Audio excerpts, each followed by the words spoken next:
গতকাল চ্যাম্পিয়ন্স ট্রফির গ্রুপ পর্বের খেলা শেষ হয়েছে। সেমিফাইনালে কোন 4টি দল খেলবে সেটি আগেই নিশ্চিত হওয়া গিয়েছিল, কিন্তু কে কার বিরুদ্ধে খেলবে তা জানার জন্য অপেক্ষা করতে হলো গতকাল পর্যন্ত।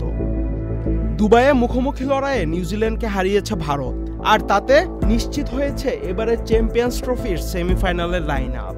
গ্রুপ পর্বে অপরাজিত থাকা ভারত এ গ্রুপের শীর্ষে আছে, দ্বিতীয় স্থানে আছে নিউজিল্যান্ড। বি গ্রুপের সবার উপরে আছে দক্ষিণ আফ্রিকা, আর দ্বিতীয় স্থানে আছে অস্ট্রেলিয়া।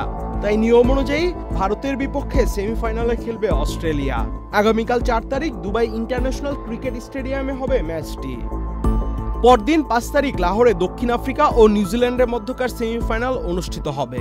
4 তারিখের ম্যাচে ভারত জয় পেলে আগামী 9 তারিখ ফাইনাল হবে দুবাইয়ে, আর ভারত হারলে অস্ট্রেলিয়া চলে আসবে পাকিস্তানে। 9 তারিখের ফাইনাল হবে তখন লাহোরে। এবারে চ্যাম্পিয়ন্স ট্রফির পাকিস্তান পর্বে 2টি ম্যাচ বৃষ্টির কারণে পরিত্যক্ত হয়েছে। এছাড়া আরও কয়েকটি ম্যাচে বৃষ্টির ঘনঘটা ছিল। তাই অনেকের মনে প্রশ্ন জেগেছে, সেমিফাইনালের লড়াইয়ে বেরসিক বৃষ্টি হানা দিলে ম্যাচের ভাগ্য নির্ধারিত হবে কিভাবে, বিশেষ করে একটি সেমিফাইনাল যেহেতু পাকিস্তানেই অনুষ্ঠিত হতে যাচ্ছে।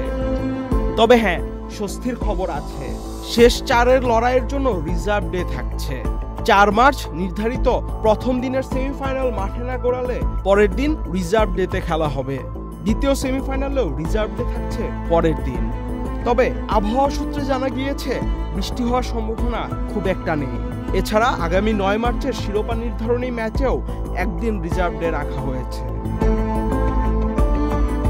আহমেদ শাফি, চ্যানেল।